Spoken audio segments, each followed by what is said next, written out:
Esta é a história de um menino mulato, neto de escravos. A história de um jovem inteligente e pobre que viu o pai enlouquecer e, para cuidar da família, teve que abandonar os seus estudos. A vida de um homem que escrevia denunciando os absurdos de uma sociedade injusta. Autor de Triste Fim de Policarpo Quaresma, incompreendido, considerado louco e que morreu aos 41 anos. Esta é a história de Lima Barreto, um dos grandes mestres da literatura brasileira.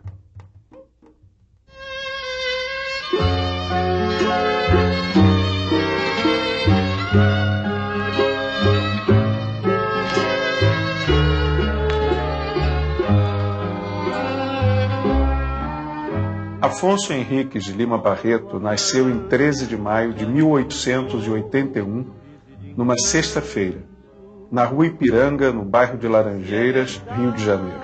Que ao amor tu dás abrigo, vem tirar dos olhos meus o pranto. Filho de João Henriques de Lima Barreto, tipógrafo da imprensa nacional, e de Amália Augusta Barreto, professora primária de um colégio que também funcionava na Rua Ipiranga.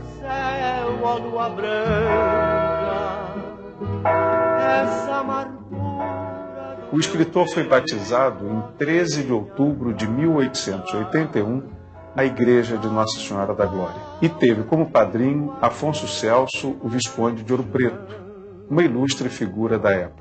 Vem por Deus iluminar meu coração. Sua mãe morreu quando ele tinha apenas 6 anos de idade.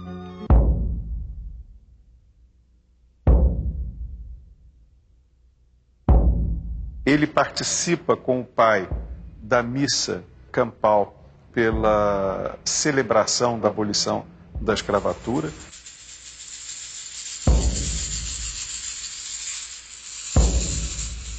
Ele guardou uma memória familiar dramática do golpe do 15 de novembro de 1889, da ditadura militar que se segue especialmente no duríssimo governo de Floriano Peixoto, de quem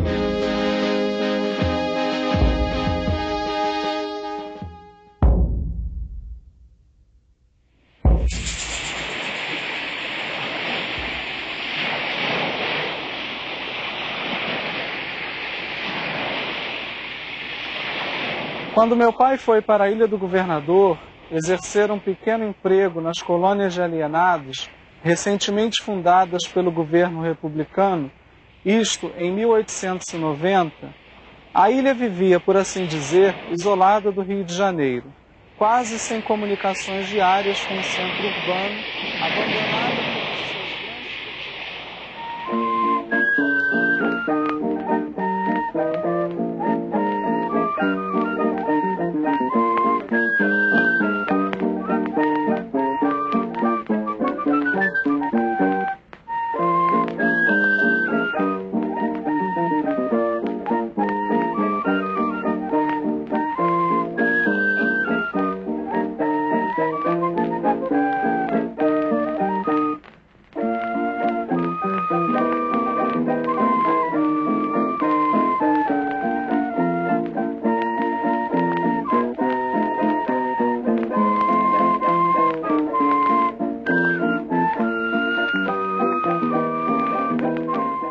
Então aquele mulato, um mulato escuro, dos cabelos arrepiados, ele entra numa escola de engenharia, ele entra na Politécnica, como se chamava naquele momento.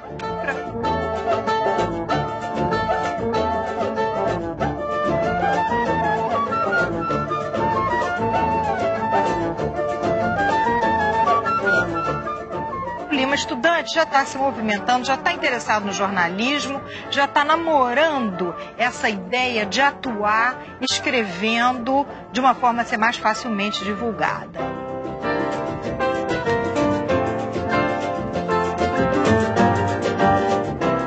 Começamos a observar um Lima Barreto já registrando os fatos da cidade do Rio, do centro do Rio especificamente, onde fica evidente a presença da Rua do Ouvidor e de algumas outras ruas importantes no período em que o escritor viveu.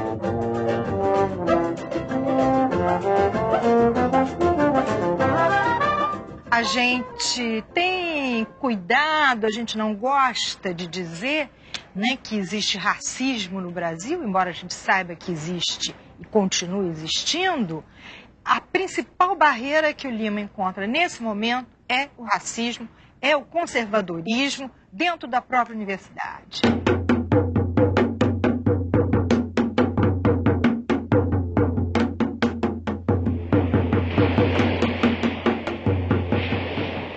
Começa uma fase tenebrosa na vida do escritor. Na madrugada de 15 de agosto de 1902, o pai do escritor irá enlouquecer, tendo que abandonar os estudos da Politécnica.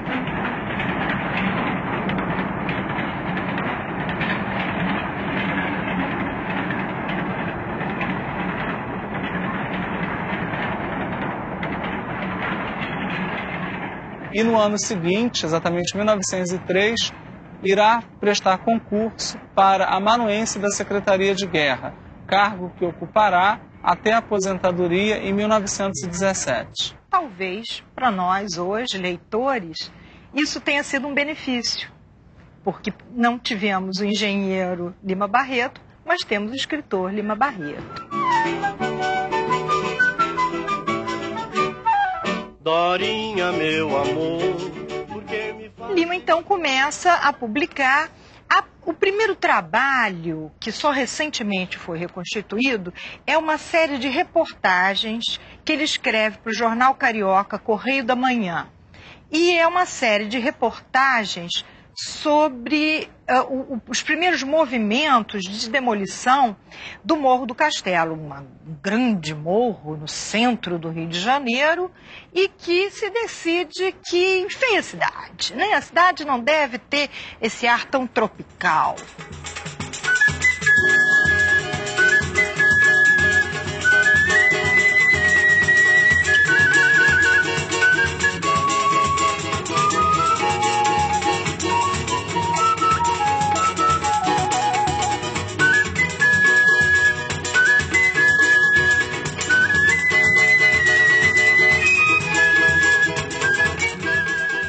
A relação de Lima Barreto com a cidade do Rio de Janeiro é uma relação visceral, né? O Lima, ele dizia isso, ele vivia a cidade, assim como a cidade vivia dentro dele.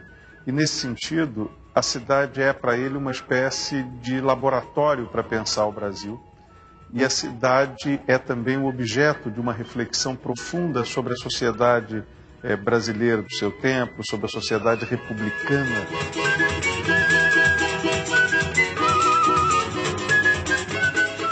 É assim que ele vai cunhar a expressão botafogano para identificar aqueles que, mesmo nascendo e vivendo no Rio de Janeiro e vivendo em Botafogo, viviam com a cabeça em Paris.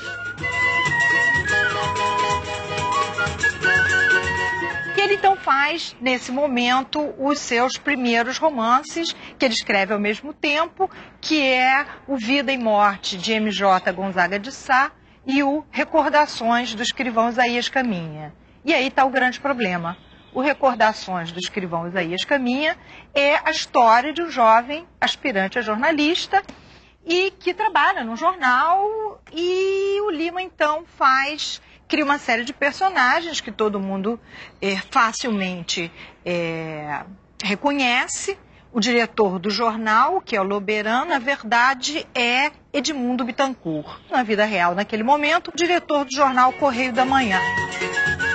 Mas, enfim, quando o livro, o romance, vai a público, Edmundo Bittencourt fica absolutamente enfurecido com a crítica que sofre no romance e decreta que o jornal, que era muito forte naquele momento, nunca mencione o nome de Lima Barreto. E isso vai fazer com que a imprensa um pouco se feche contra esse jovem escritor que, se tivesse tido uma recepção favorável, já faria sucesso imediatamente. Mas Lima continua escrevendo, e em seguida vai escrever o seu grande romance, que é O Triste Fim, de Policarpo Quaresma. O machiste sueco Cantado por Isaura Lopes e Eduardo das Neves para Casa Edson, Rio de Janeiro.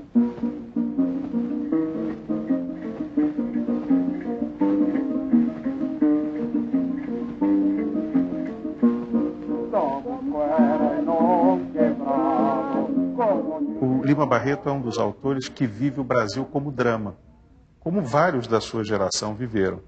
Mas nele isso se dá de forma aguda e ele quase que cria o grande personagem da literatura brasileira da abertura do século XX. O Policarpo Quaresma ele expressa a crítica à República naquilo que para o Lima decepcionava quem havia acreditado no projeto civilizatório da República, né? E ele tem no Policarpo esse personagem síntese, né? Que enlouquece de amor pelo país, né? Essa é uma imagem que fica muito forte. Mas é por loucos ideais que a vida não parou. Quem muda o mundo é o sonhador. A obra Triste Fim de Policarpo Quaresma, a gente pode dividir em 3 partes. Aliás, a obra está dividida em 3 partes. Na primeira, o Policarpo se dedica a um projeto cultural. Ele faz lá uma petição propondo que se adote no Brasil a língua tupi-guarani, que ele considera a verdadeira expressão nacional. Quando os portugueses chegaram, nós já estávamos aqui. A língua dos índios é a verdadeira língua brasileira. Cupiçaba Nengaupaba. Cupiçaba Nengaupaba. E por conta disso ele é absolutamente ridicularizado, etc. Ele fica muito decepcionado. O tupi-guarani é a língua brasileira. A gente não sabe, mas até o século XVIII falava-se aqui, não se falava português no Brasil, falava-se Nhangatu, que é a língua geral, que é a língua tupi-guarani. O Marquês de Pombal começou a proibir que se fizesse, se ensinasse nas escolas o Nhangatu, porque todo mundo falava Nhangatu. As peças, o José de Anchieta, as peças do Anchieta, os Alto Anchieta, eram feitos em Nhangatu, quer dizer, que esse tupi-guarani misturado com palavras portuguesas, né? Então, o Policarpo não era tão maluco assim, não. Quer dizer, durante 3 séculos, pelo menos, foi a língua oficial do Brasil. Na segunda parte, há um projeto agrícola. Se plantando, tudo dá. E se muda para o campo, onde ele vai se dedicar a provar que a terra brasileira tudo dá e que é uma questão de método, é uma questão de dedicação. Só com o povo bem alimentado se constrói uma nação. E acaba sendo devorado pelas formigas e por outras pragas. E ele também fica muito decepcionado, cai em profunda depressão. Ou o Brasil acaba com essa uva, ou essa uva acaba com o Brasil! E a última parte, há um projeto político. Dessa terceira parte do livro, uma das coisas mais interessantes é o documento que ele escreve e que ele vai apresentar, e que ele leva ao Floriano Peixoto. Fizeram o que eu recomendo. O Brasil vai ser a melhor nação do mundo. E que é uma sugestão assim muito detalhada e na qual ele se empenhou demais de o que fazer para o Brasil dar certo, né? E é uma pergunta que a gente até hoje se faz. O que fazer para o Brasil dar certo? Marinha e conservadores exigem a queda do presidente Floriano Peixoto. Tenho de agir. Presidente, vírgula, peço energia. Sigo já. Exclamação. Policarpo Quaresma. O Policarpo está ali para defender esta ordem. Atacar o inimigo que se aproxima. Sargento, distância aproximada. Floriano Peixoto ganha a guerra, mas ele começa a ver as atrocidades que são cometidas contra várias pessoas e começa a querer denunciar essas atrocidades. Estamos vivendo tempos de carnificina. E acaba sendo preso e morto pela própria ordem que ele ajudou a defender. Viva o povo brasileiro! Águia Epidurânima! Fogo!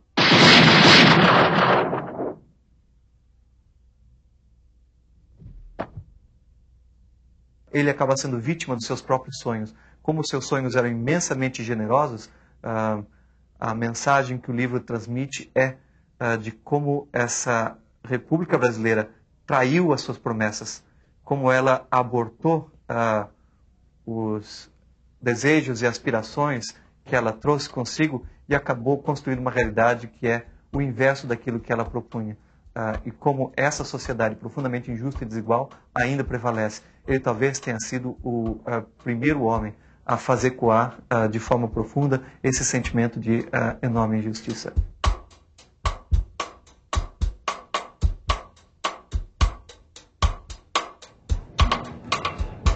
Mas esse pobre da cidade ainda não acontecia na literatura brasileira. É com Lima Barreto que este personagem vai entrar no espaço elegante, nobre da literatura.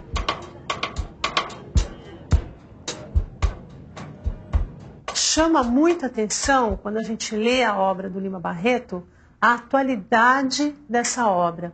Não só em termos de linguagem, ele escrevia numa linguagem bastante acessível, bastante próxima, até da oralidade, linguagem pela qual ele foi muito criticado pelos seus pares intelectuais da época.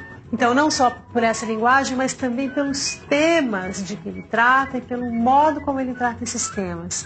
A questão do preconceito, a questão da mulher, do preconceito contra a mulher, temas como ecologia, a desfiguração da paisagem urbana.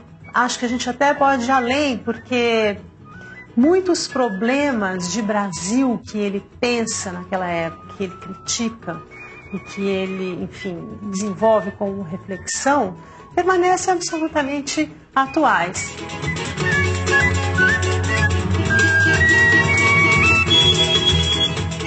No caso do Lima Barreto, a tendência é prioritariamente fazer uma literatura realista, embora ele cultive muito um outro gênero pouco trabalhado, que é a sátira, né? Para os Undangas, é uma coleção de escritos toda satírica. Então, o que é uma sátira, né? Uma sátira é uma maneira de você falar da realidade sem falar desta realidade.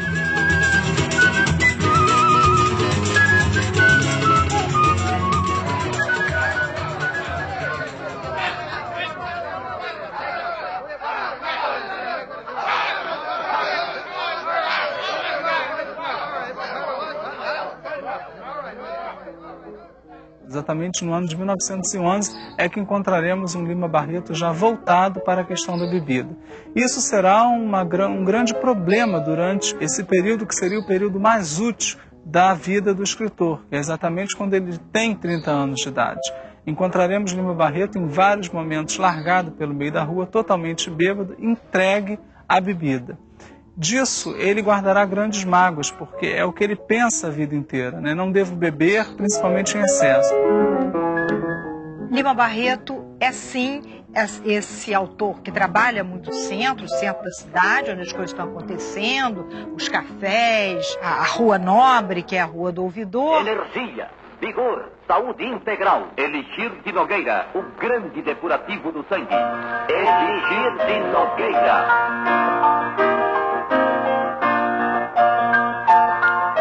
Ele é também um dos primeiros autores que fala da zona sul da cidade. Em crônicas que ele descreve o Leme, a Praia do Leme, o início da Praia de Copacabana, que era o ponto final de um bonde que ele pegava na cidade.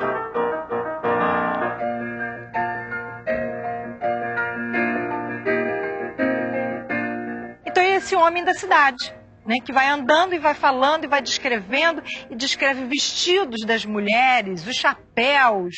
A gente diz, mas como? Todo mundo sempre diz que Lima Barreto era aquele homem que gostava de andar, como ele dizia, esbudegado, com a roupa suja, maltratada, mas que estava observando as modas, os vestidos, os chapéus, as lojas.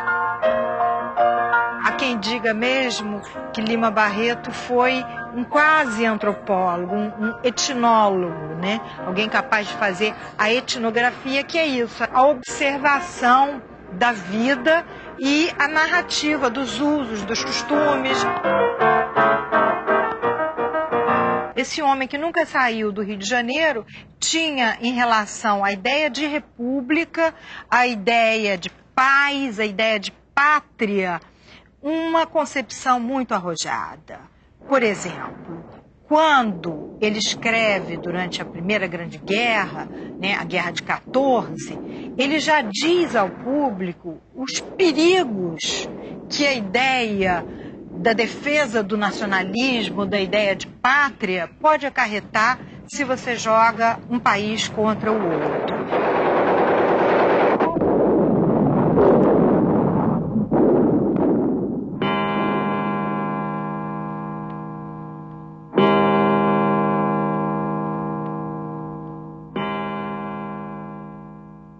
Estou no hospício, ou melhor, em várias dependências dele desde o dia 25 do mês passado. Estive no pavilhão de observações, que é a pior etapa de quem, como eu, entra para aqui pelas mãos da polícia. Tiram-nos a roupa que trazemos e dão-nos uma outra, só capaz de cobrir a nudez, e nem chinelos ou tamancos nos dão. Da outra vez que lá estive...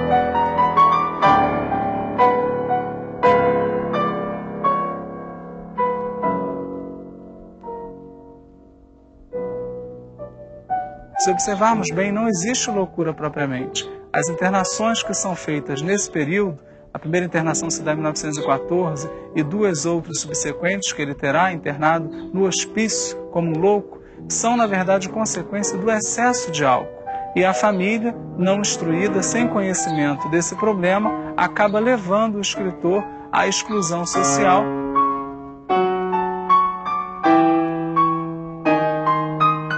O Lima é um dos poucos brasileiros que compreenderam as transformações políticas e sociais internacionais do seu tempo, né? E o Lima foi solidário com essas transformações. Ele compreendeu o que era a Revolução Russa, o que significava a Revolução de 17 como corte com atraso, com o passado, né? E isso era muito singular dentro de uma literatura feita como sorriso da sociedade.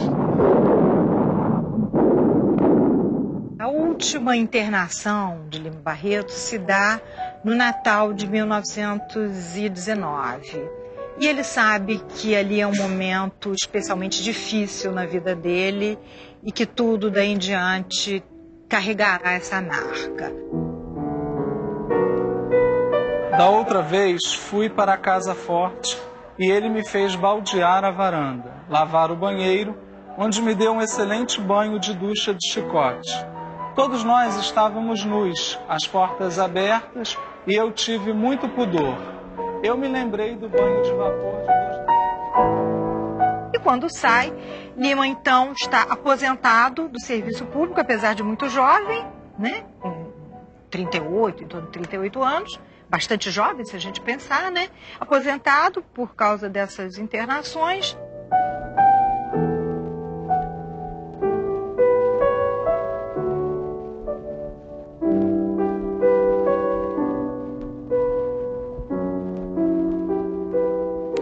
Uma vida de sofrimento, uma vida terrível, lamentável, né? Mas que é muito exemplo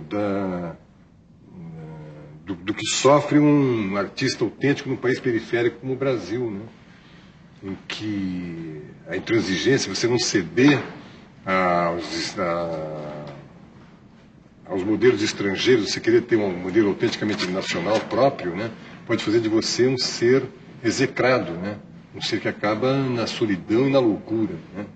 Lima Barreto é um caso desses, né? E no final da vida, Monteiro Lobato, que dá essa legitimidade maior ao romancista Lima Barreto, que no início da carreira pagava para ver seus livros publicados. Ele consegue ter uma edição melhor dos seus livros, ele consegue até ser remunerado pela publicação de contos e tudo mais.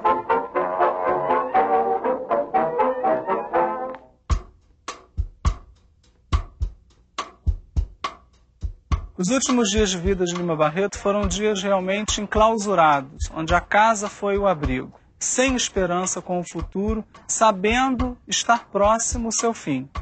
É aqui, especificamente na Rua Major Mascarenhas, que o escritor irá morrer.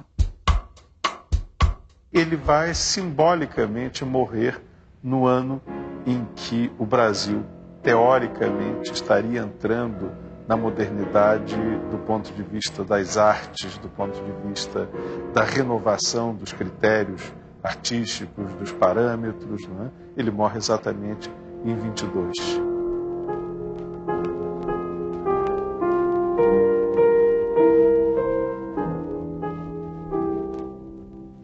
Um indicador simbólico do cosmopolitismo de Lima Barreto é o fato de que o escritor morre com a Revue du Deux Mondes nas mãos, uma importante revista francesa. Era um homem que olhava para o mundo do seu tempo.